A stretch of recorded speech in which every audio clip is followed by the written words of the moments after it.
Olá, tudo bem? Aqui é o Vinícius Martinez e hoje eu vou tratar de assuntos bem polêmicos. Que é o quê?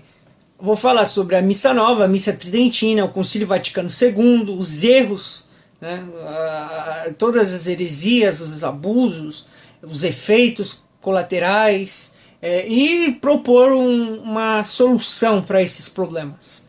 Bom, primeiramente, vou falar uma coisa, vou deixar bem claro aqui.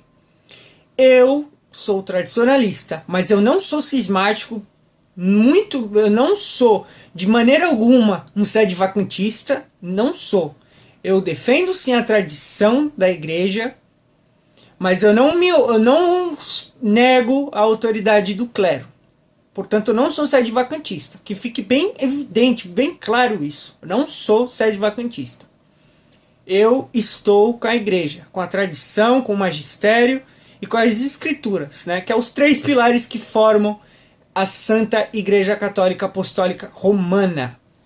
Então vamos lá. A Missa Tridentina. O que é a Missa Tridentina? Obviamente que a maioria dos que estão me assistindo sabem o que é a Missa Tridentina. É o rito de sempre. A igreja sempre teve este rito como um padrão. É a missa de sempre. E, inclusive, este rito ele foi canonizado por São Pio V. É um rito canonizado. Ela nunca foi proibida e sempre foi o quê? Mesmo depois, quando surgira a Missa Nova, os papas sempre diziam que era bom que ela continuasse sendo celebrada, por mais que existisse o novo rito.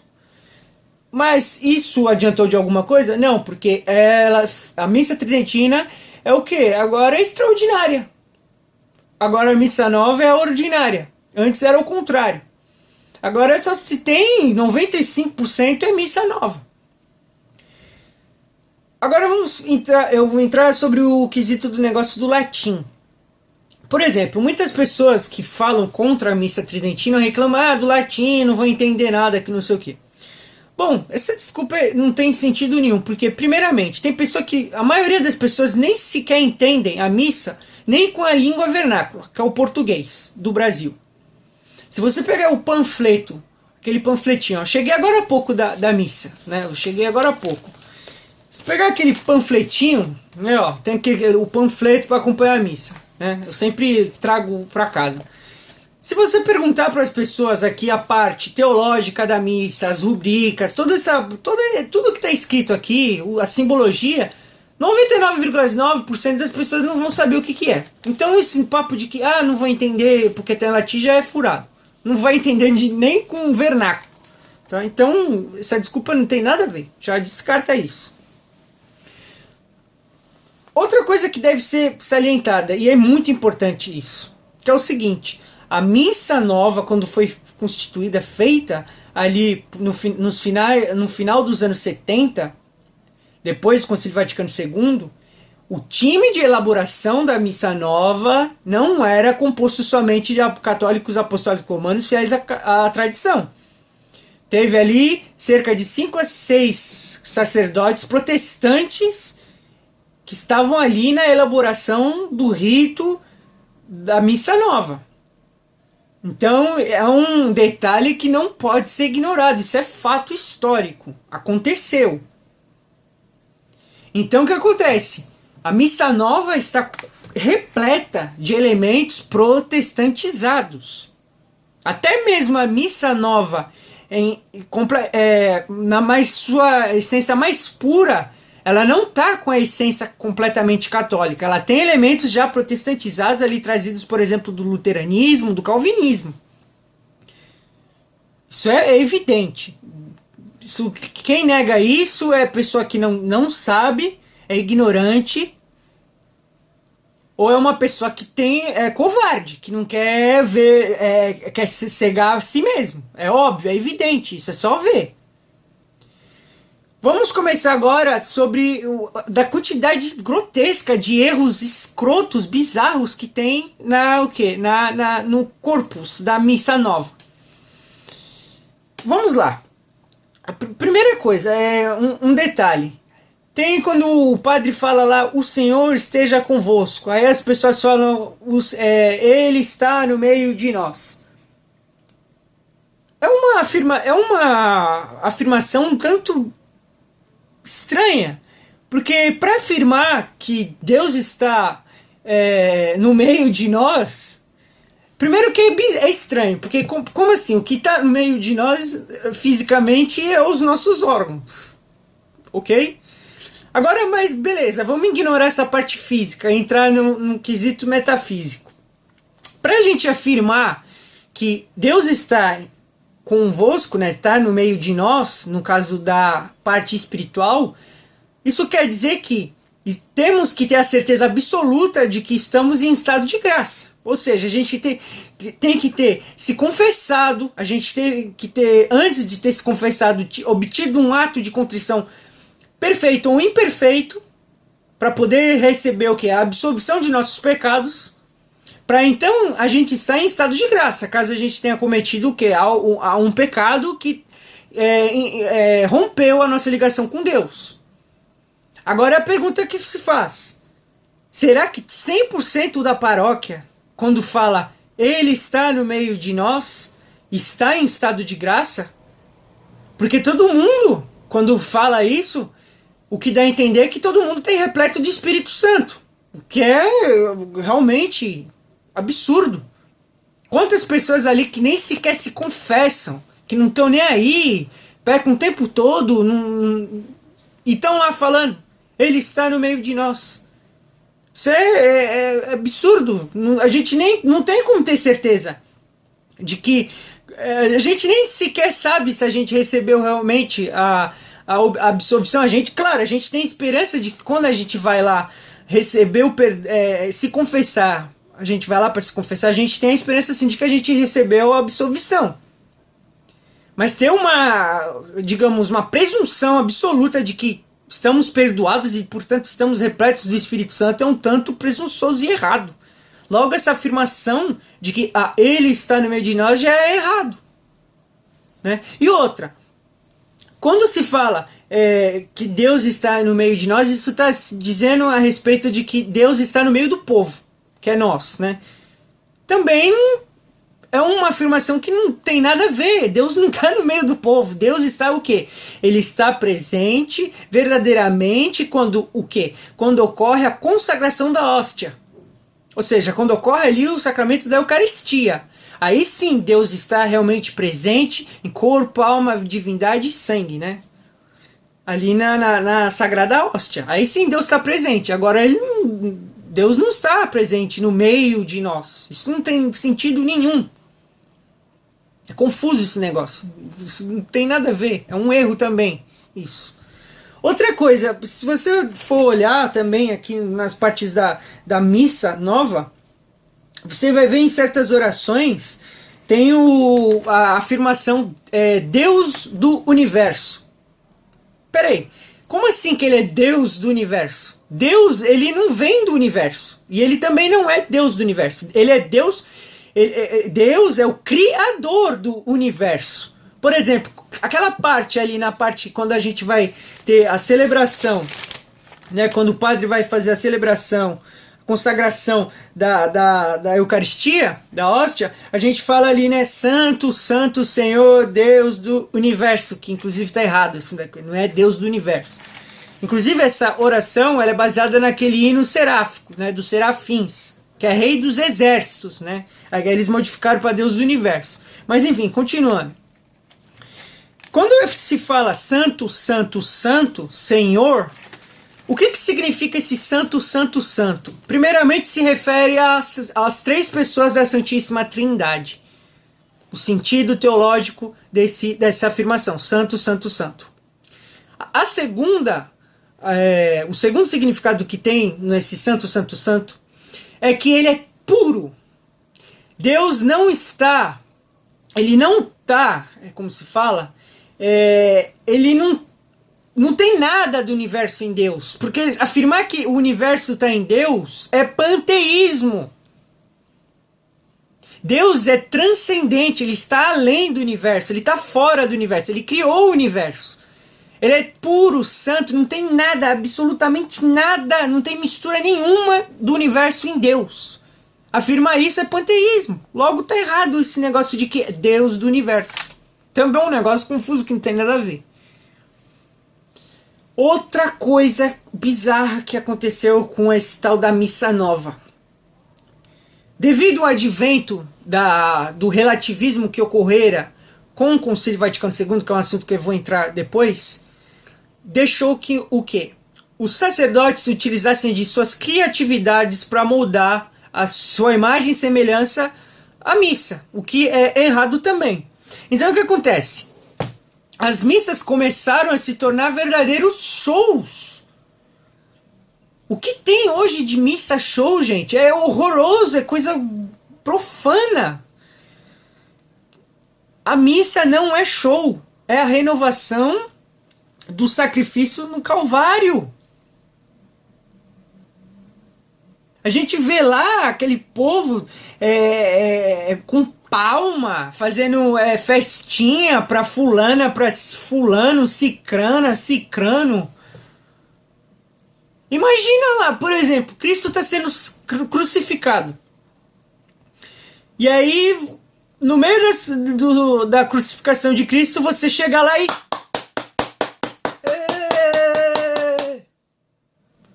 É absurdo isso. Que falta de respeito. Cadê o sagrado? O respeito ao sagrado. Outra coisa, as músicas. Músicas barulhentas que dói. Tu não consegue rezar durante a missa, se concentrar. Porque aquela bateria, bom, bom, bom, bom, bom, bom, bom, bom, bom, é guitarra, tcha, tcha, tcha, tcha, tcha, tcha, tcha, tcha. Tudo que é barulheiro, é até aquele lá, até esqueci o nome daquele instrumento, chocalho. Tem de tudo hoje nessas missas, um barulho extremo, gente, que coisa horrível. Como que a pessoa vai entrar num estado como se fala? Não vou falar em termo gnóstico, esses termos de místico, gnóstico que tem, né? Enfim, como que a pessoa vai se concentrar para Deus, voltar o seu coração para Deus com tanto barulho? Não tem como. É muito barulho. É horrível, é ensurdecedor, não dá nem para dar agonia. Tem vezes que dá vontade de ficar assim, né? Porque é tanto barulho, né? Como que podem, inclusive, por exemplo, na Missa Nova, substituir o canto gregoriano, uma coisa maravilhosa, que nem Santo Tomás de Aquino já diria, a beleza é o reflexo da verdade, e o canto gregoriano ele reflete a beleza, e portanto reflete a verdade, por meio do quê? Da voz, dos sons realmente sacros. Mas não, hoje a gente vê nas missas aquelas músicas melosas, melodramáticas, antropocêntricas, rock, sertanejo, pop, essas porcarias. Que coisa horrível. Outra coisa, criou-se uma mentalidade de que a missa tem que ser alegrezinha para agradar o povo, principalmente os jovens, porque os jovens eles querem se divertir. Se não tiver missa alegre, os jovens vão embora. Que absurdo! Missa não tem que ser alegre coisa nenhuma. A missa tem que ser triste. A missa a gente tá ali. Primeiramente, ela tem que ser triste porque primeiramente somos pecadores. A gente lembra tudo. O sacrifício de Cristo foi para pagar os nossos pecados. E por vezes, todos os dias, a gente está lá cuspindo em Cristo. Então, quando a gente vai lá na Santa Missa, a gente lembra de como a gente é ingrato com Deus. Quando a gente peca, a gente está lá negando Cristo. Né? Por exemplo, São Pedro negou Cristo 3 vezes. Tem vezes que a gente está negando Cristo 10, 15, 20 vezes num dia. Isso mesmo acontece comigo. Quantas vezes eu nego Cristo por dia? E aí depois eu percebo a minha miséria. O quanto eu sou miserável e ingrato com Deus por fazer essas coisas. E aí eu vou chegar lá na missa e vou ficar alegre, batendo palma, cantando que não sei o que, lembrando de que eu sou um miserável? É óbvio que não. Isso não faz sentido nenhum. Segundo caso, ela é obviamente tipo o que? O sacrifício de Cristo na cruz, a renovação do sacrifício no Calvário. A gente lembra de Cristo crucificado, do sofrimento que ele passou. Então, ele não tem que ser alegre. Outra coisa, tem um negócio aqui também, na hora da consagração, né, nas palavras aqui, que fala, né, que é o seguinte, é falado que Cristo morreu por todos, né, por todos. Isso é mentira. Cristo não morreu por todos, ele morreu por muitos. Né, esse texto, inclusive, ele foi modificado na Missa Nova. Antes, sempre foi, em toda a história da igreja, na missa, por muitos. Inclusive nos textos da Escritura, que é de lá que tirou a Eucaristia. Né? Óbvio que da parte escrita eu estou falando, não da parte da tradição, né? do ato de verdade. Né? Mas a Bíblia está testificando lá como que era de verdade. E foi o quê? É assim, por muitos, é a tradução correta. Porque se você falar que Cristo morreu por todos, você está afirmando que Cristo morreu até por Lúcifer. Diante disso, até os demônios podem ser salvos. As pessoas que estão no inferno também podem ser salvas. O que é evidentemente mentira, é uma farsa. Isso não está certo. Ele morreu por muitos, não por todos. Porque se ele morreu por todos, todo mundo está no pacotão da salvação. E isso não é verdade. Porque isso incluiria até aqueles que já estão condenados para sempre. Que é o quê? Os anjos rebeldes. Os demônios, que já estão no inferno. E hão de ficar para lá para todo sempre. Né? Outra coisa. O padre para a frente do povo. O padre... O sacerdote tem uma dignidade incrível. Isso deve ser deixado bem claro. Contudo, a missa não é para o padre. A missa é para o Senhor. Todo mundo tem que estar voltado para Deus. É óbvio que na hora, por exemplo, da homilia, o padre vai se voltar para o povo. Né? Ele vai se voltar para o povo porque ele tem que interagir com as pessoas. Interagir no sentido de explicar. Não é aquele negócio de workshop, de pergunta e resposta que ele vai perguntando para o povo. Isso é coisa de protestantismo. Isso não tem nada a ver. É explicar o evangelho, a homilia... Né? E nada desse negócio de ficar perguntando pro povo, o que você entendeu, fulano, o que é isso, que não sei o que. Isso tá errado, não tá errado, não é antilitúrgico isso. Né? O padre ele tem que estar voltado para o altar, principalmente na hora da consagração, quando ele está ali com o corpo, sangue, alma e divindade de Cristo, ele está consagrando aquilo, o sacramento mais sublime que existe. Coisa mais maravilhosa, se a gente soubesse o quanto é incrível, o quão magnífico é a Santa Missa, a Eucaristia, a gente morreria de amor. Já diria um santo que agora esqueci o nome. Ele tem que estar voltado para o altar. Né? Outro erro bizarro que também tem na Missa Nova. O avisos da semana. Imagine a situação. A crucificação já ocorreu. Cristo está sendo removido da cruz. Está lá Maria Santíssima, está lá São João, chorando. E aí de repente chega um maluco, do nada, e fala, avisos da semana. Vai ter a festa lá do não sei o quê, por causa... Que é isso? Que é isso, cara? O avisos da semana não pode acontecer antes da bênção final. O padre tem que dar a bênção final e depois tem depois dá o aviso da semana normalmente. Não é que de proibir de ter o aviso da semana, pode ter, mas depois da missa. Do início que começa lá com a procissão inicial até a bênção final, a missa está acontecendo. Inclusive por isso que a gente tem que ficar até o final da missa.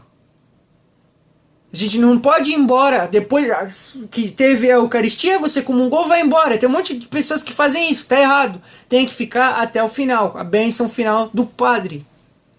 Mas não, hoje tem esse negócio de avisos da semana, aí acaba, aí vem a bênção final. Isso não tem sentido nenhum também. Chegar lá o cara no meio do sacrifício, depois que Cristo foi crucificado, e vai falar lá, avisos da semana, Cristo acabou de ser crucificado, que não sei o que, vai ter o evento de lá no palácio do não sei o que, isso no contexto da época. Não faz sentido nenhum isso, cara. Outra coisa, as pessoas confundem o sentido de validade com licitude. A missa nova, ela é sim válida. Portanto, tem coisas ilícitas na missa. Né? Eu não sou da posição sedevacantista que diz que a missa nova é completamente inválida, que diz que ela não é uma missa, ela não surte efeito. Sim, eu prefiro a missa tridentina, eu defendo a missa tridentina porque ela é a missa de sempre, mas sim, a missa nova, por mais que tenha erros, ela é válida. Deus está presente quando o sacerdote, em persona in Christi, consagra a hóstia. Quando ele consagra a hóstia, está sim Cristo ali presente em almas, corpo, alma e sangue e divindade de nosso Senhor Jesus Cristo. Por mais que tenha os erros, né? Por exemplo, inclusive tem hoje em dia, na parte dos tradicionalistas, tem o donatismo. A heresia donatista. Né? Depois você pesquisa o que é a heresia donatista. Muitos tradicionalistas cometem esse erro, principalmente sedevacantista. Né? Continuando, também os abusos, continuando os abusos litúrgicos. Pessoas que rezam orações, as rubricas que são próprias do sacerdote. Tem pessoas que consagram junto com o sacerdote, que absurdo isso. Quantas vezes eu vejo gente repetindo o que o padre tem dito, né? O padre tem que falar o que lá, e a pessoa tá lá falando o que o padre fala. Isso meu, tu é leigo, tu tem que escutar. Abra a boca quando tem que ser aberta. No caso dos cantos. Tá lá a gente lá repetindo as orações que são próprias do padre. Que bizarro isso, tá errado. Isso foi o quê? Permitido. Começou o quê? Um erro. Esses erros foram tudo permitidos por causa das rupturas que tem na missa nova. Das falhas, realmente, porque é uma missa repleta de falhas. Porque foi pelo Concílio Vaticano II, que foi um concílio pastoral falível, que entrou um monte de erros. Embora ele tenha sido sim um concílio válido. Vamos entrar daqui a pouco nessa questão. Outra coisa bizarra que se criou com as missas novas, a existência das acólitas mulheres, coroinhas mulheres, está errado. Os acólitos, os coroinhas devem ser homens. Por quê? Porque os homens foram os homens que foram escolhidos por Cristo para serem o quê? Profetas e os apóstolos. E os coroinhas, os acólitos, eles representam os profetas e os apóstolos. E, portanto, as mulheres não devem ser acólitas e coroinhas. E mesmo assim tem um monte de paróquia lotada de mulher coroinha e acólita. Né? Outra coisa. Cadê a água benta nas paróquias? Cadê a água benta nas paróquias? Quantas paróquias que eu visito que não tem água benta? A água benta é crucial para estar na entrada das igrejas, das capelas, das paróquias, das basílicas. É crucial, é importantíssima a água benta, porque a água benta ela tem poder de afastar demônio, pensamentos impuros que atrapalham durante a missa. E infelizmente um monte de paróquia não tem água benta, e que deveria, as pessoas ao entrar na igreja deveriam, né, pegar, fazer o sinal da cruz e pegar lá a água benta e fazer o sinal da cruz na cabeça. E pedir o quê? Com confiança, com fé, né, a proteção. Outra coisa, as orações que eram comuns, que tinha na missa antiga, né, na missa tradicional, tridentina, orações de São Miguel Arcanjo, as orações de Maria, né? o Salve Regina, todas essas orações assim, também removeram tudo. Removeram. Removeram, inclusive, às vezes para botar coisa que não tem nada a ver, assim, questões bestas, seculares, que não importam. Oração de projeto social. Eu já vi, tem panfleto que tem oração de projeto social no lugar, por exemplo, podendo ter orações de São Miguel Arcanjo, de Salve Regina. Bizarro isso. Outra coisa, cadê o altar? Perdeu noção também do que é o altar. Basicamente hoje o altar é uma mesa qualquer lá. Não é um altar propriamente dito. Procure, vê no Google o que é um altar de verdade. E procure o que é uma mesa. A maioria das paróquias é uma mesa aquilo. Outro problema enorme que a missa nova causa. A ruptura da unidade litúrgica. Porque com essa criação desse negócio do projeto criativo por parte dos sacerdotes, de quererem fazer as missas nas suas imagens e semelhanças, criou o quê? Sacerdotes que modificam completamente a missa. E aí, se você for numa missa aqui no seu bairro, aí você vai na outra cidade, vai na outra, e assim por diante, é claro, você vai ter as palavras vão ser parecidas, a parte, digamos, a essencial tá lá. Mas se você for ver, os pormenores que também são importantes são completamente diferentes, porque os padres mudaram. E aí parece que você vai num rito completamente diferente. E aí o que acontece? Isso sucede o que? Uma quebra de uma unidade litúrgica, que é importante.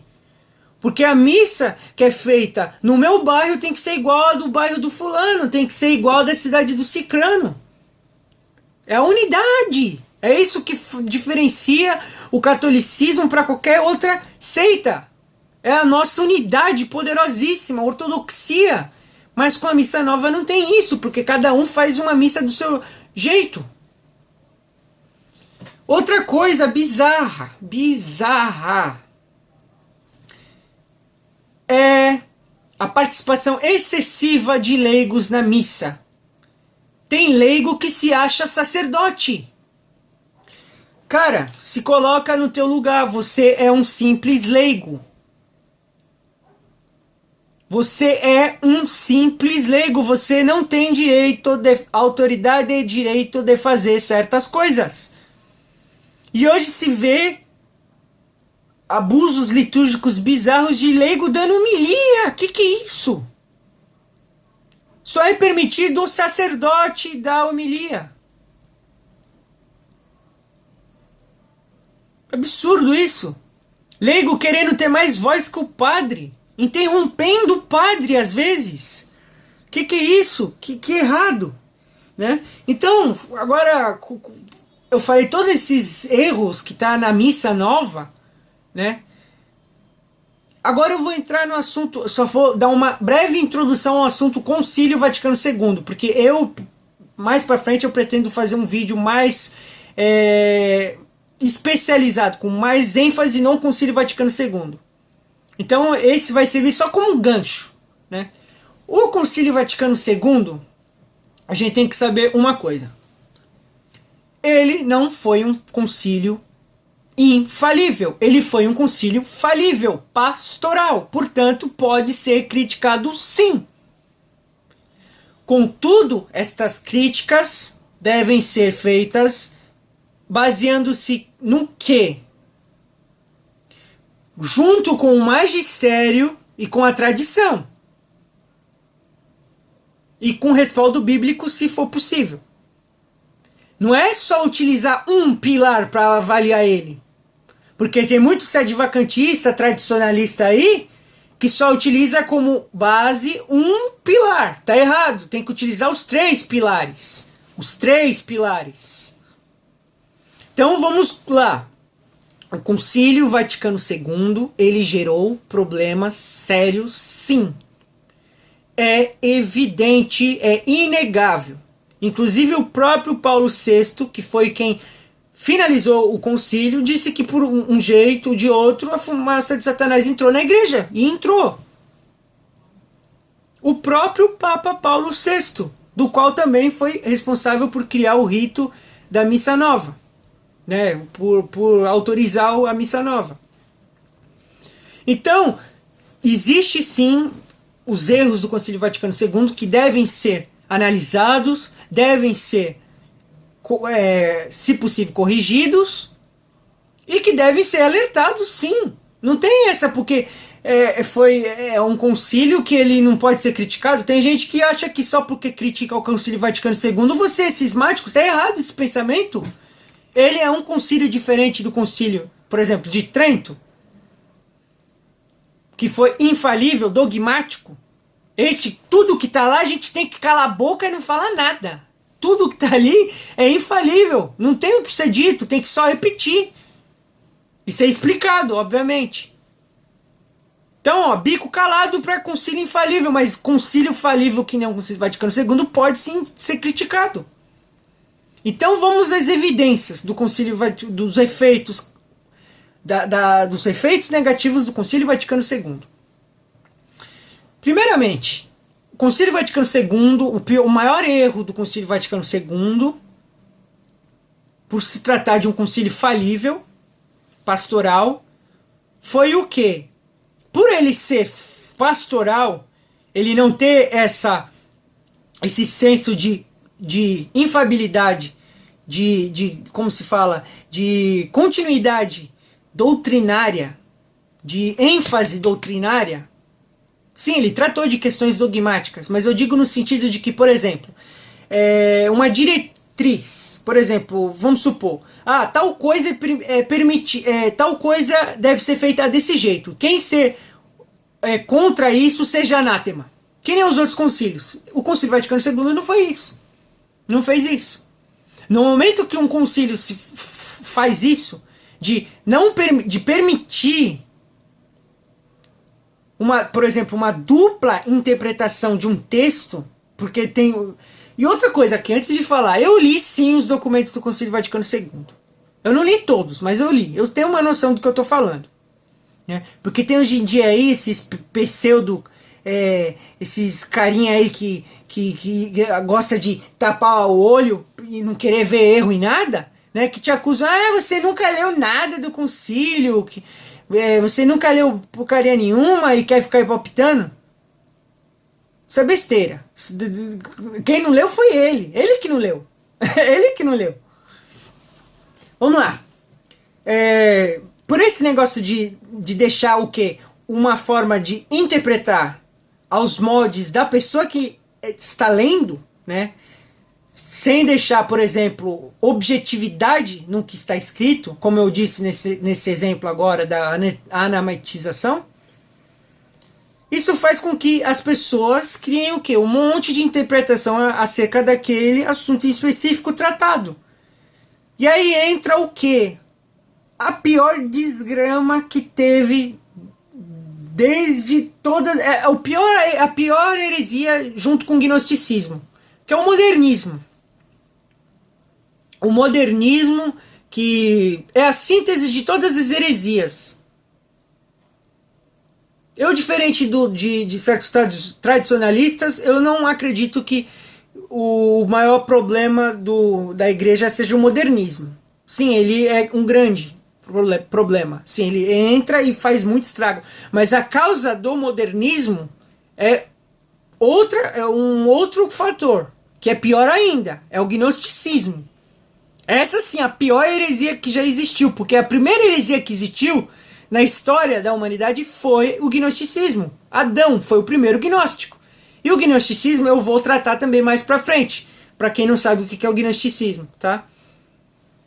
Porque o gnosticismo, ele é um assunto complexo, tá? Tem gente que acha que o gnosticismo é só aquele negócio de visão dualista, de um Deus mau, um Deus bom, ou da visão da revolta do mundo, esse tipo de coisa. Isso daí é a parte clássica, normal, escrita. A gnose é muito mais ampla do que isso. né? Porque entra no assunto do antropoteísmo, que é a religião do homem. Isso eu vou falar mais pra frente. Mas enfim, com esses efeitos de não ter objetividade nos textos, fez com que o quê? Criatividade humana entrasse. Com que a interpretação entrasse. O relativismo entrasse.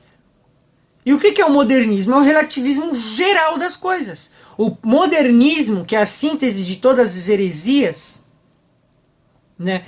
Ele permite o quê? Ele permite a evolução de dogmas, o que é uma contradição lógica existencial, porque um dogma ele é eterno, ele é sempre. Por exemplo, Deus é Deus. Deus é a Santíssima Trindade. É dogma, é eterno. Deus vai ser a Santíssima Trindade para todo sempre. Ele é eterno. É um dogma infalível para sempre. Mas o modernismo vê que certas coisas podem ser mudadas, principalmente dogmas, o que está errado. Então, por exemplo, com o modernismo instalado na igreja,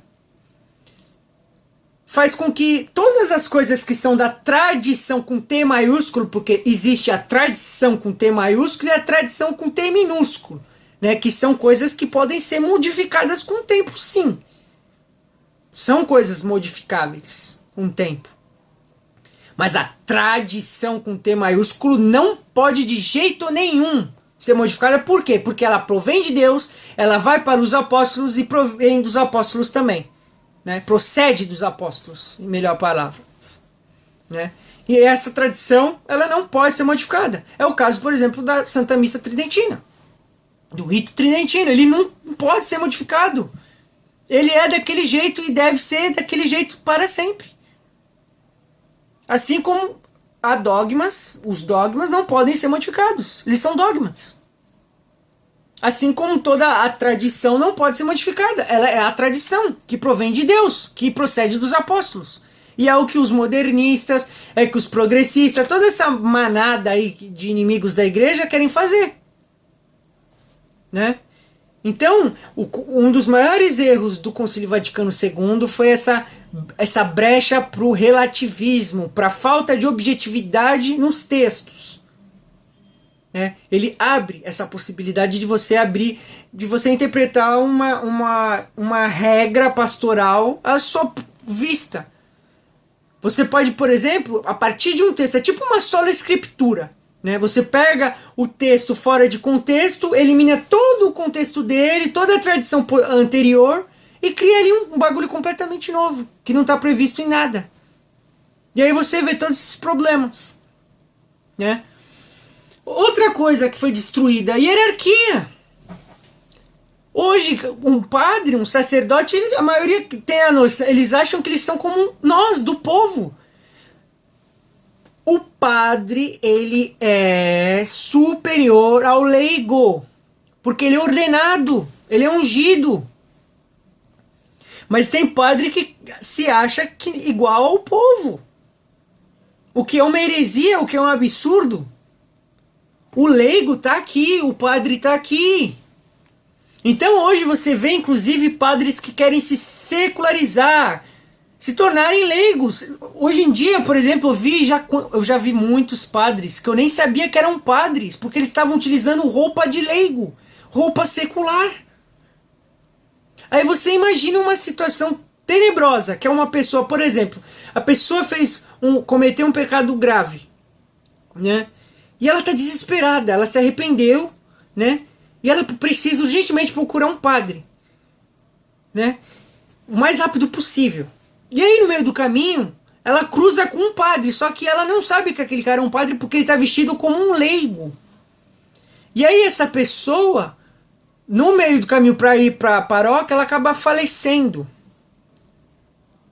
E aí, olha que situação. Se o padre tivesse, por exemplo, com a batina, essa pessoa teria parado no padre e pedido ali urgentemente para ele: padre, por favor, eu tenho que me confessar. E aí ela se confessava ali, mas ela não sabia, porque viu o cara como vestido de leigo.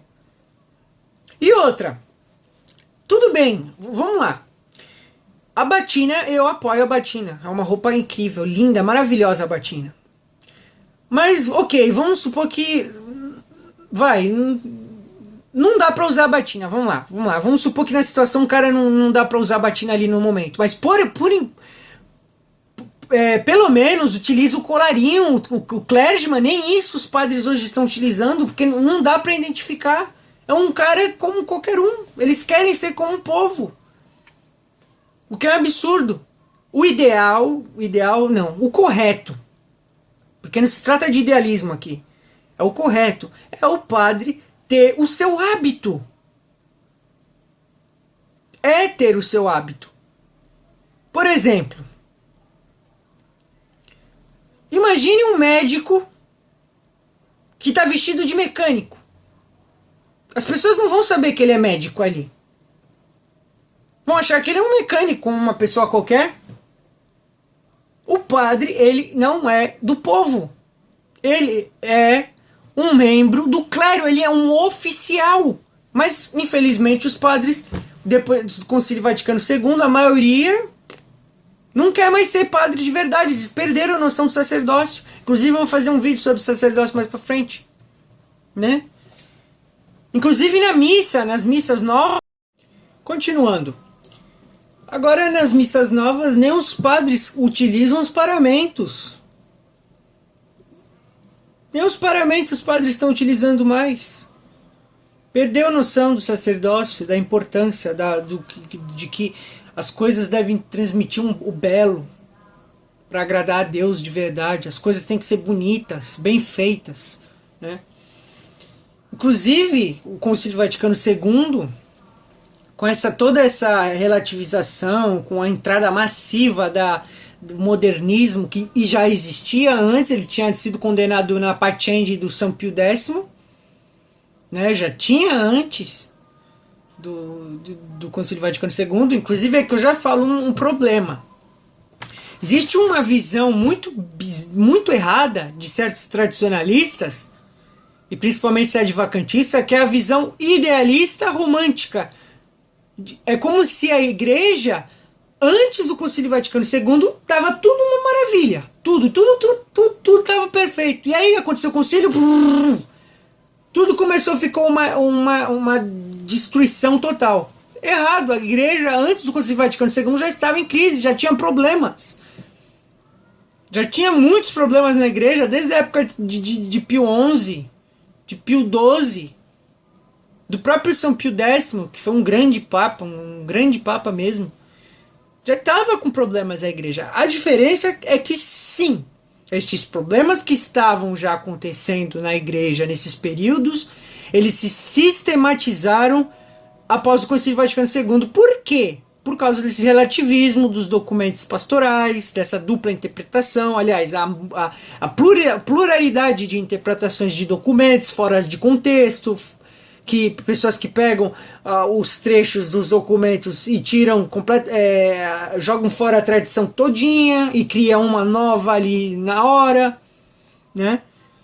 Então teve realmente problemas no Concílio Vaticano II, né? Outra coisa também que o Concílio Vaticano II acabou gerando.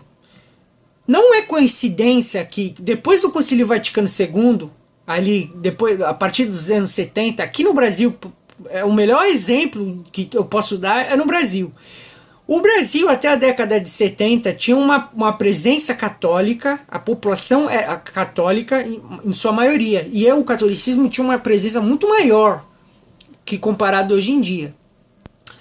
Nos anos 70 aqui no Brasil, se vocês forem pesquisar a entrada das seitas protestantes aqui no Brasil, da evasão do povo católico para a seita, você vai ver que foi em decorrência do Concílio Vaticano II, do enfraquecimento do clero, causado por documentos ambíguos, de cleros que aqui já no Brasil já estavam aderindo a heresias, ao modernismo, né, a gnose, mas aí com a fraqueza dos documentos pastorais no Concílio Vaticano II, aí eles aproveitaram e aderiram o que eles queriam aderir, só que eles não podiam porque antes tinha um rigor doutrinal, que eles não teriam respaldo legal para fazer tais coisas, mas em decorrência desses documentos que passaram a existir com o concílio, deu o respaldo legal para eles fazerem as besteiras que eles fazem até hoje. E aí o que acontece?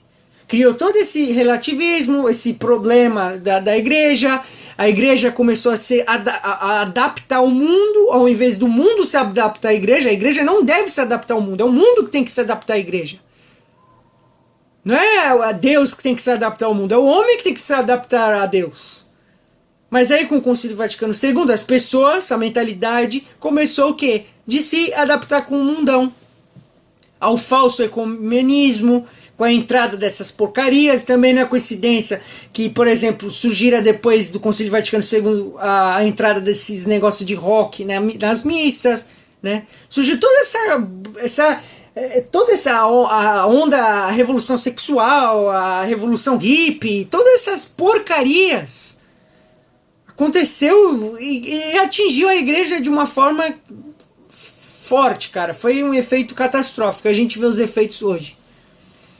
Mas dizer que é por causa desses problemas isso faz com que a igreja tenha deixado de ser igreja, isso é heresia. Tá errado, cismático tu é, se você fala isso.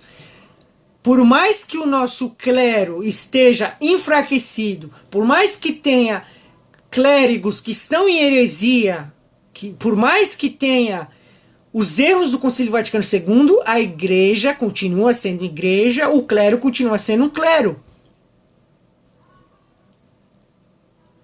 O Papa não é antipapa, como esses imbecis, né? Eu vou falar imbecis mesmo, porque são imbecis. Falam em antipapa. Antipapa. Alguns falam até que utilizam aqueles jargões adventistas, de seitas, aí falando que o Papa é a besta do Apocalipse, que Roma é a prostituta da Babilônia, da prostituta do Apocalipse. Vocês estão jogando pérolas aos porcos, para os inimigos da igreja, do qual vocês ficam repetindo a frase de São Pio X, sendo que vocês estão sendo os verdadeiros inimigos, com essa ruptura, que se cisma. Por quê? Porque vocês são românticos, são idealistas. Tente-se entender que os erros do Concílio Vaticano II aconteceram dentro da igreja. E se aconteceu dentro da igreja é porque Deus permitiu. Não se esqueça disso. E se permitiu é porque tem uma finalidade para isso. Porque de um mal, Deus tira um bem maior. E agora eu vou entrar o quê? Por exemplo, na RCC, do qual eu não concordo. É um movimento que também é de origem protestante. Só estudar os estatutos da RCC, a origem é protestante. Não tem que negar, é protestante. Contudo, sim, tem pessoas bem intencionadas lá? Tem. Tem pessoas de boa fé lá? Tem. Mas isso faz com que o movimento seja realmente legítimo do ponto de vista doutrinal? Não. A RCC está repleta de coisas contrárias à fé católica. Está repleta de gnose misticista, de fideísmo. Coisas que são contrárias à doutrina católica. Se você for num grupo de oração da RCC, você conversar com pessoas da RCC, a maioria nem sequer também lê os estatutos da RCC. Pessoas que são completamente fideístas, histéricas, que ficam que nem cara, é o que eu sempre falo. A diferença entre um pentecostal para um carismático da RCC é que o carismático da RCC ele apoia, ele tem imagens e tem um terço. Porque do resto não muda nada, são iguaizinhos. São semelhantes no linguajar, são semelhantes na forma de pensar doutrinalmente. São iguaizinhos.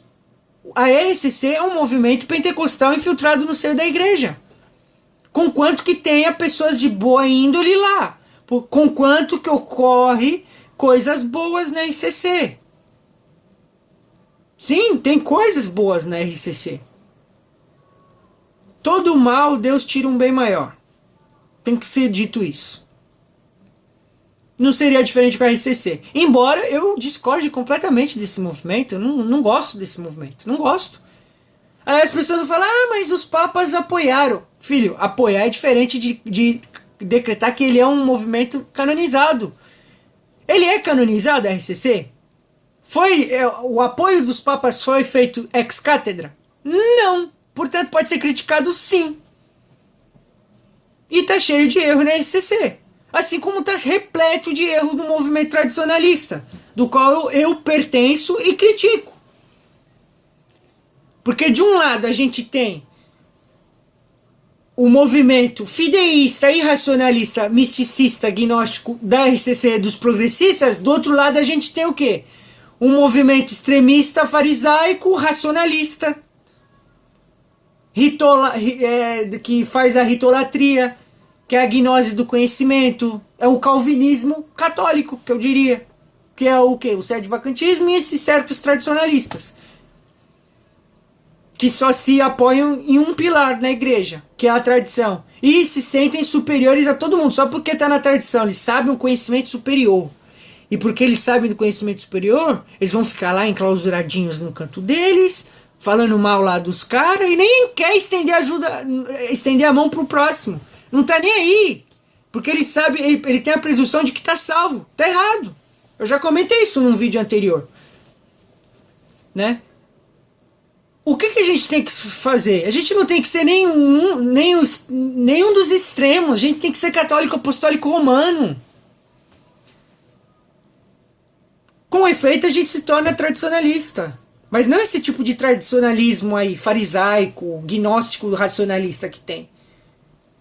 Um tradicionalismo realmente verdadeiro. Né? Então, com todos esses problemas que o Concílio Vaticano II gerou, também com o enfraquecimento do clero, com o advento de ideologias que acabaram entrando na igreja, essa crise total que está a igreja, sim, o Vaticano II ele ajudou, mas ele não causou isso, esses problemas já existiam antes. Entenda isso. O maior problema do movimento tradicionalista é o romantismo, o idealismo. Eles acham que o certo é assim, então tem que. Então o ideal é assim, e aí vamos ficar aqui enclausurado fazendo o ideal. Tem essa imagem romântica. Romantismo e idealismo é porcaria, não funciona, as coisas têm que ter pé na realidade.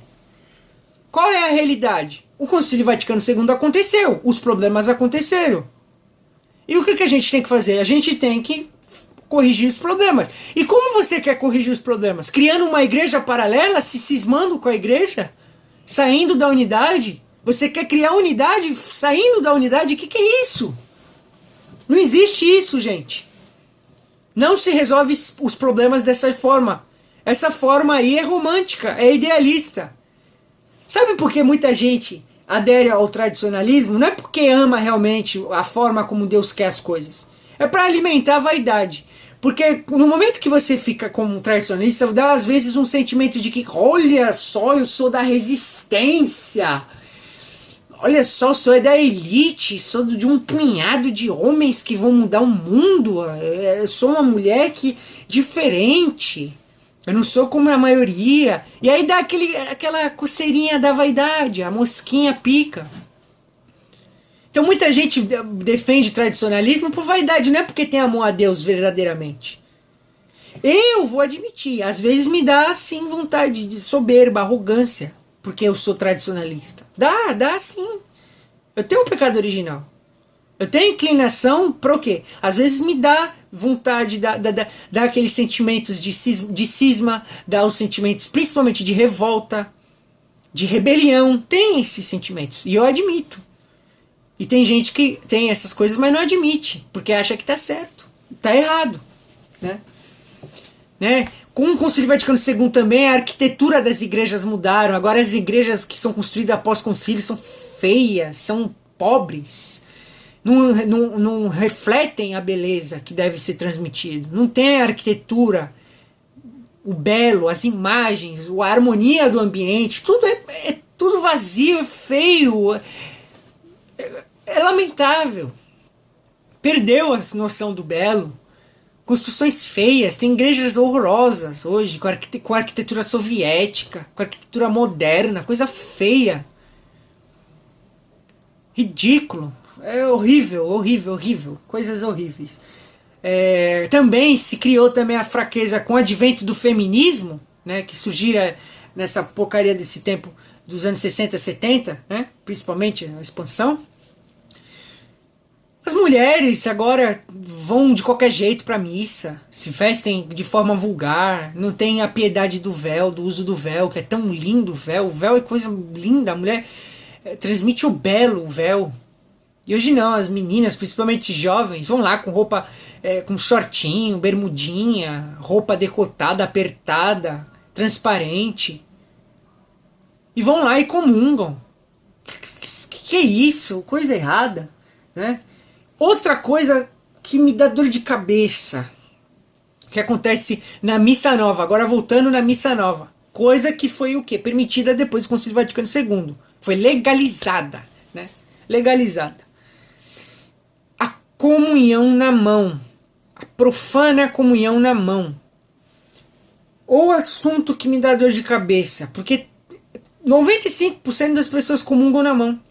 95%, se tornou hábito. É hábito mundial isso. Eu vou até ler coisas que eu deixei aqui separado sobre a comunhão da mão, né? Por exemplo, antes de eu comentar da comunhão da mão em si, eu vou ler aqui algumas coisas que eu separei, que é o quê? As afirmações que está no Concílio de Trento.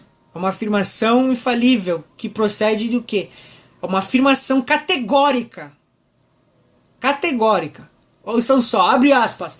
O fato de só os padres darem a Santa Comunhão com suas mãos consagradas é uma tradição apostólica, fecha aspas. Isso é do Concílio de Trento.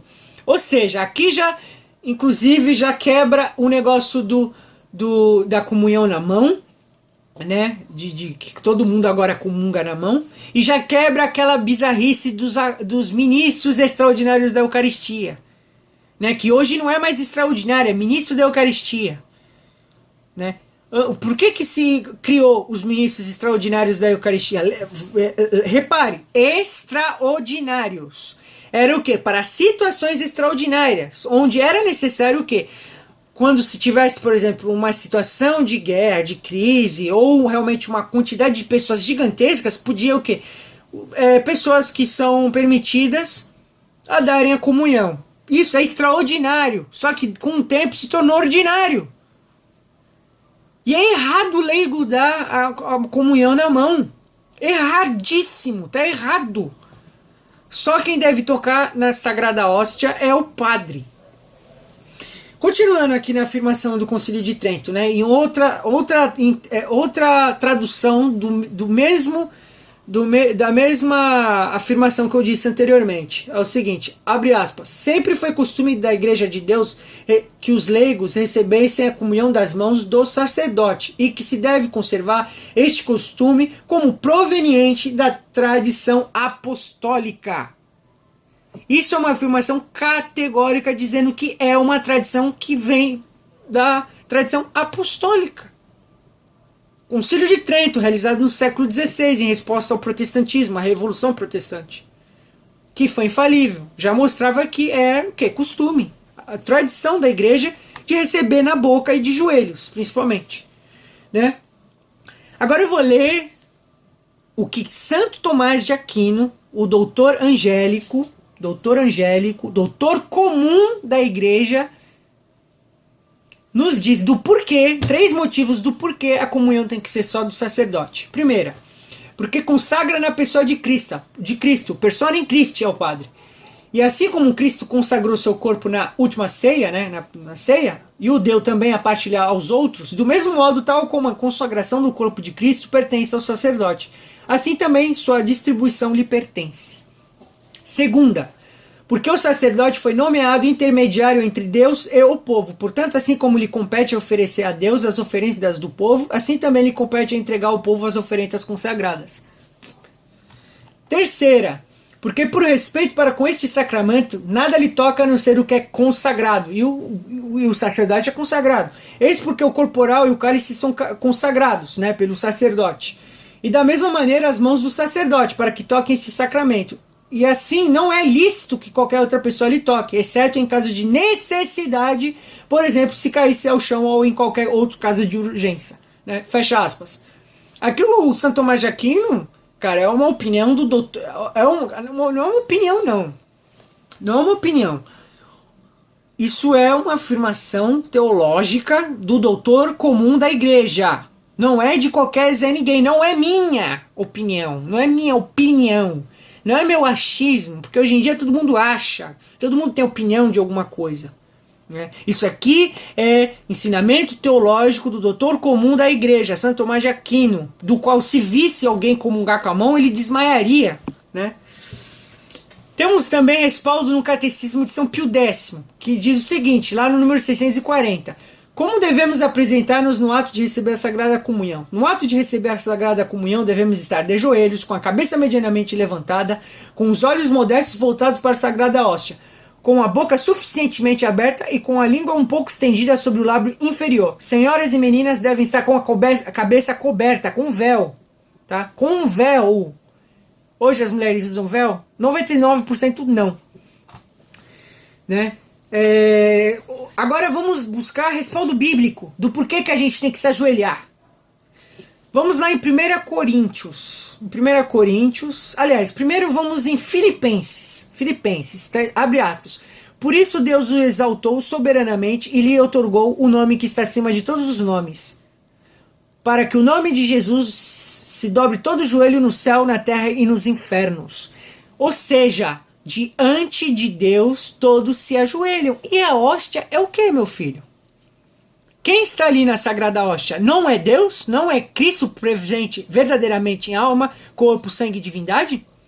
Então, obviamente, a gente tem respaldo até bíblico aqui em Filipenses. Diante de Deus, todos se ajoelham. Até um burro, até um animal se ajoelhou diante de Deus, diante da Sagrada Hóstia. Pesquisa essa história, foi um santo que fez isso. Lá, o burrinho lá se dobrou diante da hóstia consagrada. Né? Então, continuando, em Romanos, né? É um trecho que não está completo. Vamos lá. Por minha vida, diz o Senhor, diante de mim se dobrará todo joelho, e toda língua dará glória a Deus. Quando você coloca na língua Cristo, na boca direto, você está dando glória a Deus. E quando você se dobra diante de Deus... Porque é uma coisa, gente, você tem que ser, uma coisa tem que ser dita. A nossa linguagem, a gente tem uma linguagem dita, falada, a gente tem uma linguagem falada e tem uma linguagem corporal. Essa linguagem corporal transmite informação. Quando a gente se dobra, se ajoelha diante de alguma coisa, é um sinal de reverência, de prostrar, né? De prostrar-se, a adoração, né? Tem valor simbólico, sim, a gente se ajoelhar diante da Sagrada Hóstia, porque a gente está refletindo um sinal de adoração a Deus, né? Agora, quando você está em pé, você não está respeitando a majestade de Deus, porque diante de um rei, a gente se ajoelha. E Cristo é o quê? É rei, né? Continuando, Isaías, né, também, todo joelho deve dobrar-se diante de mim, né, em Isaías 45. Em Salmos também, né, tem vinde, inclinemo-nos em adoração de joelhos diante do Senhor que nos criou, né? Tem aí um respaldo bíblico, que tem um monte, poderia ficar aqui lendo um monte de passagem que mostra que realmente a posição corporal é importante, sim. É claro que tem gente que faz isso de forma farisaica, para se sentir superior aos outros, né? Eu já comentei isso no outro vídeo. Mas eu acredito que sim, a maioria que faz de joelhos faz porque ama a Deus e sabe da soberania infinitíssima de Deus. E por isso que se ajoelha diante de Deus, né? E portanto as pessoas têm que fazer isso, porque é o correto. Outro problema da comunhão na mão é a profanação das partículas. Porque, por exemplo, cada partícula, por mais minúscula que você não veja na sua mão, quando você coloca lá na mão, né, você pega lá a Sagrada Hóstia e coloca na sua mão, às vezes pode fazer com que uma partícula se solte e fique na sua mão. E aí você bota, só que essa partícula ficou na sua mão, você não está vendo, ela cai, você vai limpar, cai no chão, e como está presente Cristo, até mesmo na mais minúscula pedacinho de de hóstia, na menor partícula possível, está presente em alma, corpo, sangue e divindade, aí as pessoas vão lá e vão pisando em Cristo. Profanação. Olha que coisa grave que acontece. Você já pensou nisso? Outra coisa, aumenta o roubo das hóstias, consequentemente fazendo com que pessoas façam rituais malignos com a sagrada hóstia. O satanismo, as missas negras aumentaram consideravelmente depois do Concílio Vaticano II. Sempre existiram, tá? Isso deve ser bem enfatizado. Sempre existiu rituais negros. Só que nunca antes na história teve tantos casos de informação de missas negras, que só foram possíveis porque a pessoa pegou a hóstia, botou lá no bolso, ninguém viu, ninguém falou nada e foi lá e fez. Outra coisa que é muito preocupante também e que os efeitos são visíveis é a dessacralização. Quando você começa a ficar pegando a hóstia com a sua mão constantemente em pé, você perde, é evidente, isso é evidente, você perde a noção do valor daquilo, você perde o senso de sacralidade daquilo, da infinita sublimidade que está na Sagrada Hóstia. Você perde, é evidente, isso não tem que negar. E acontece. Hoje, quantas pessoas que você vai numa missa nova, você vê lá a pessoa comungando com a mão, você vê como a pessoa pega como se fosse uma bolachinha. A pessoa pega lá, bota na boca e fica...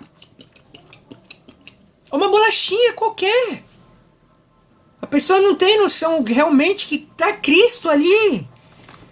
Não tem noção. Porque se tivesse, ela se joelharia e aceitaria na boca, porque ela sabe da miséria que ela é. Ah, mas da língua sai coisas horríveis do coração do homem, mas também da língua saem as coisas mais puras e grandes do homem. As palavras, as exaltações mais belas podem sair da língua.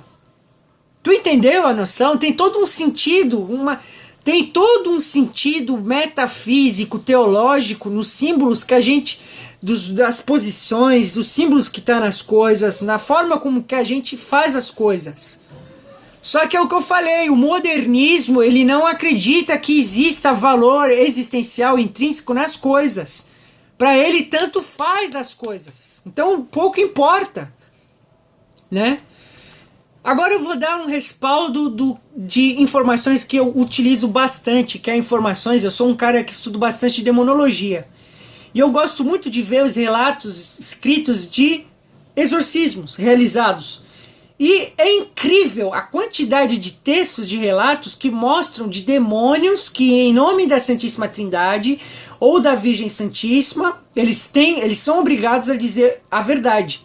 E a maioria dos demônios falam categoricamente que Deus não gosta da comunhão na boca. Que as pessoas do céu não aprovam a comunhão na boca. Eu vou ler aqui um relato que está no Confissões do Inferno, do padre Gabriel Amorfi. Tá? É um trechinho. Tá? É o seguinte, ó, o exorcista. Continua a dizer a verdade em nome da Santíssima Trindade. Tens de dizê-la em nome. A comunhão na boca. Devem receber convenientemente os sacramentos, fazer uma confissão verdadeira e não apenas participar nas cerimônias penitenciais e na comunhão. A comunhão, o celebrante deve dizer 3 vezes: Senhor, eu não sou digno de que entreis em minha morada, mas dizei uma só palavra e serei salvo, né? Dizer uma só palavra e serei salvo. E não só uma vez, né? Porque na missa nova é uma vez só que fala.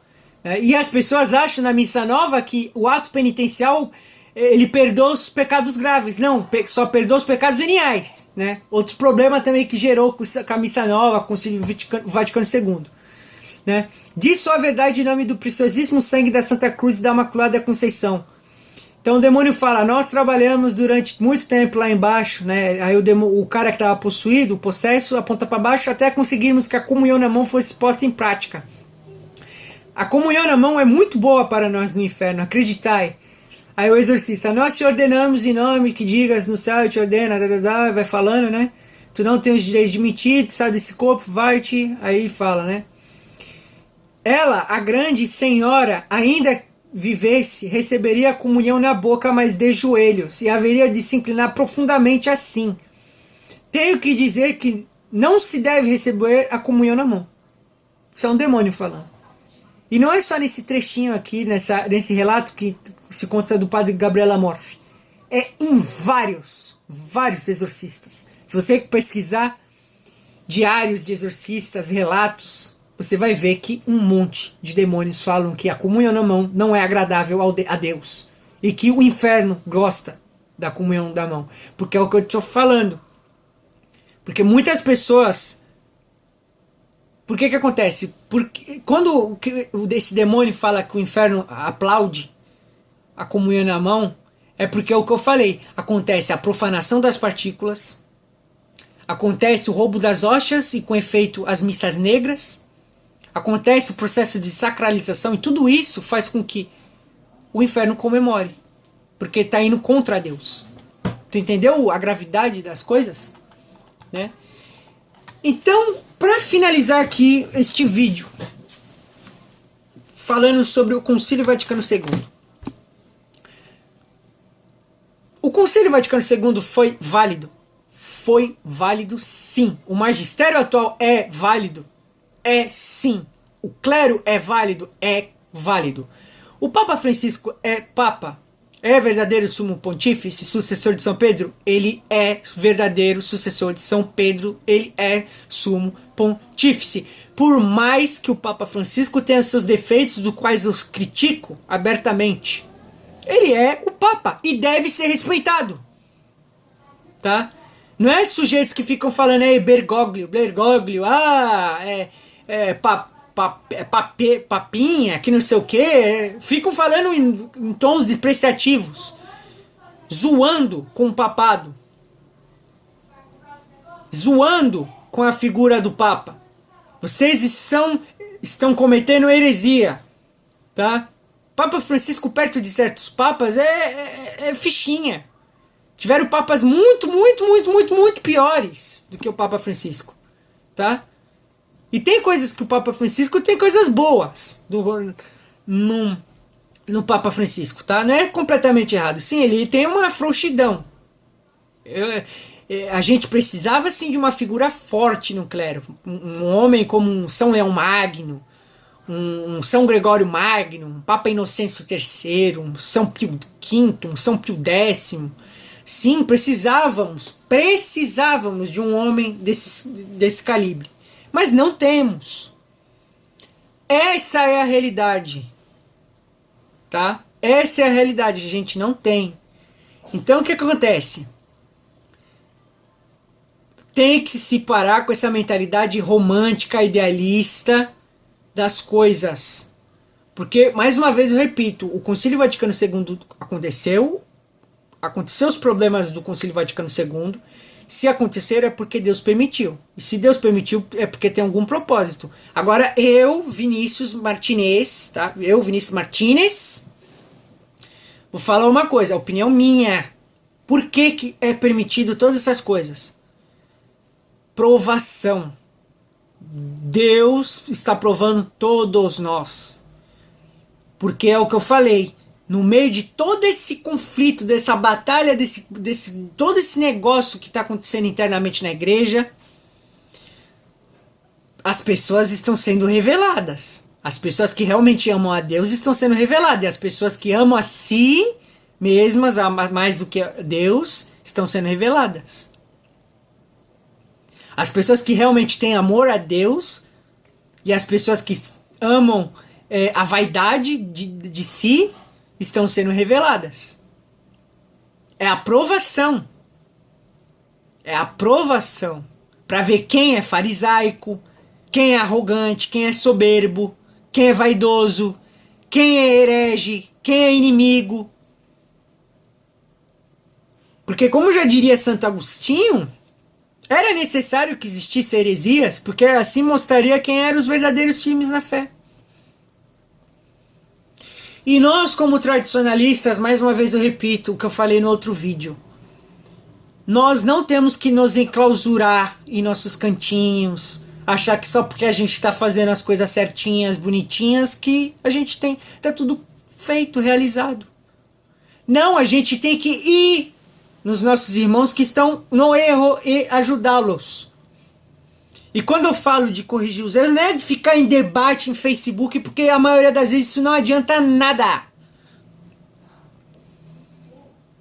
É ir na pessoa, sem esse negócio farisaico, essa arrogância, essa soberba intelectual, né, de achar que, oh, eu sei mais do que você, né?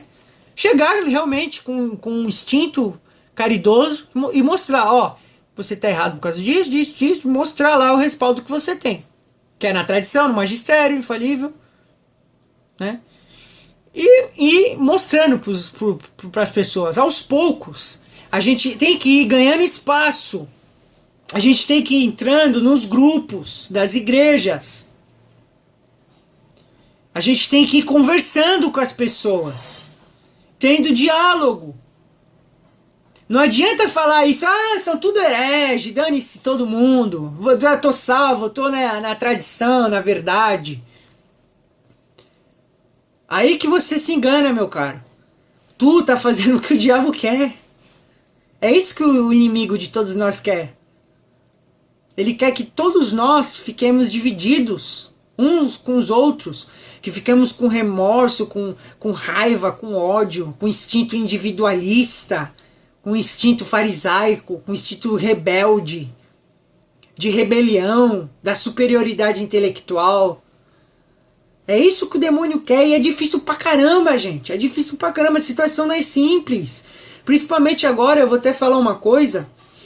Muitos jovens da minha idade, por exemplo, eu tenho 20 anos, vou fazer 21 anos logo logo. Eu vejo que muitos jovens da minha idade têm um instinto realmente de querer mudar para as coisas para o certo.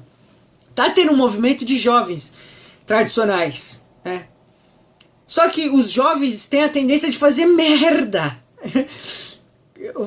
Fazer porcaria mesmo, porque jovem é cabecinha, às vezes, na maioria das vezes. Não é todo jovem que é prudente. Então os jovens ficam com essa mentalidade idealista, revolucionária, agnóstica, romântica das coisas e acha que vai mudar as coisas assim, acha que as coisas são simples. As coisas não são simples, meu caro. O mundo é complexo, a vida é complexa, as coisas são complexas. Nada é fácil, tudo é sacrifício, tudo é difícil. E agora a minha mensagem final, que é o seguinte, meus amigos, tá? Eu vou indicar 3 livros, tá, para vocês lerem, que é o seguinte, esse livro aqui, ó, do professor Carlos Noguet, tá? Do Papo Herético e Outros Opúsculos. Aqui nesse livro ele tem alguns opúsculos de artes, tá, das artes. Tem assuntos de teologia também, e tem a parte que é a principal, que é o que eu recomendo você ler direto quando comprar o livro, né, que é o do Papo Herético, o estudo do professor Carlos Noguet sobre o quê? Baseando-se na obra do padre Calderon, Álvaro Calderon, da Fraternidade de São Pio X, do qual fez uma magnífica obra chamada Debaixo da Alquerque, alguma coisa assim, onde ele explica, se baseando o quê? Da forma aristotélico-tomista, em questões disputadas, mostrando sobre esses problemas do magistério atual. E aqui o professor Carlos Noguet, né, ele mostra, né, para a gente essas questões, ele explica. Leiam este livro. Leiam este livro. É importantíssimo ler este livro. Segundo, outro livro, do qual eu estou lendo ainda. É esse livro aqui, ó. O Concílio Vaticano II, uma história nunca escrita. Esse livro aqui é o melhor livro sobre o Concílio Vaticano II em questões históricas, de documentação. Tá? Então aqui ele vai mostrar um monte de problema que aconteceu no concílio. Tá? É um livro excelente. E por último, um convite, na verdade, né, de um livro maravilhoso, do qual eu tive a honra de ler, né? Que é, cara, eu até peço meus parabéns para a editora Ecclesiae, né, que traduziu isso e trouxe para o Brasil, que é essa obra-prima, essa coisa linda, que é o Tesouro da Tradição, Guia da Missa Tridentina. Cara, isso é maravilhoso! Isso aqui explica a Missa Tridentina, passo por passo, todos os simbolismos, todos os significados. Cara, isso é maravilhoso, isso aqui é lindo, lindo. Quando se lê isso aqui, quando vê, tem parte que é preto e branco, tem parte que é colorida, né? Que mostra aqui, ó, tá vendo? Mostrando. Eu pergunto, como que pode padre querer celebrar aquela missinha, aquelas missas mal feitas, gente, no lugar dessa missa aqui, da Santa Missa Tridentina maravilhosa? A beleza é o reflexo da verdade, e isso aqui é o reflexo da verdade, o rito tridentino. Então é isso, gente. Agora, para finalizar mesmo, eu digo uma coisa. O que é a igreja? A igreja é o corpo místico de Cristo. E o que Cristo nos prometera? Que as portas do inferno jamais prevalecerão sobre a igreja. Jamais. Você sabe o que é jamais? É jamais, nunca. Por mais que tenha todas as tribulações, problemas, corrupções, heresias, a igreja vai continuar firme e forte. Por mais que tenha erros, por mais que o clero esteja corrompido, qualquer tribulação há de ser superada, por mais difícil e sem esperança que seja a situação. A igreja continua firme e forte, com todos os seus erros, ela existe aí. Tá? Você entendeu? Vou repetir, as portas do inferno jamais prevalecerão sobre a igreja. Isso é uma afirmação categórica, imutável. Uma promessa de Cristo. Porque tem gente que acha que Cristo falou, as portas do inferno não prevalecerão até o Concílio Vaticano II. É isso que as pessoas acham. Tá errado. Então é isso, esse vídeo foi mais sobre a missa, os problemas da missa, da tradição e tal.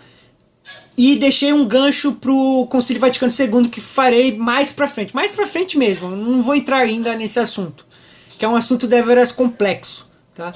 Extremamente complexo, não é um assunto simples, né? Esse negóciozinho aí que tradicionalista faz, né?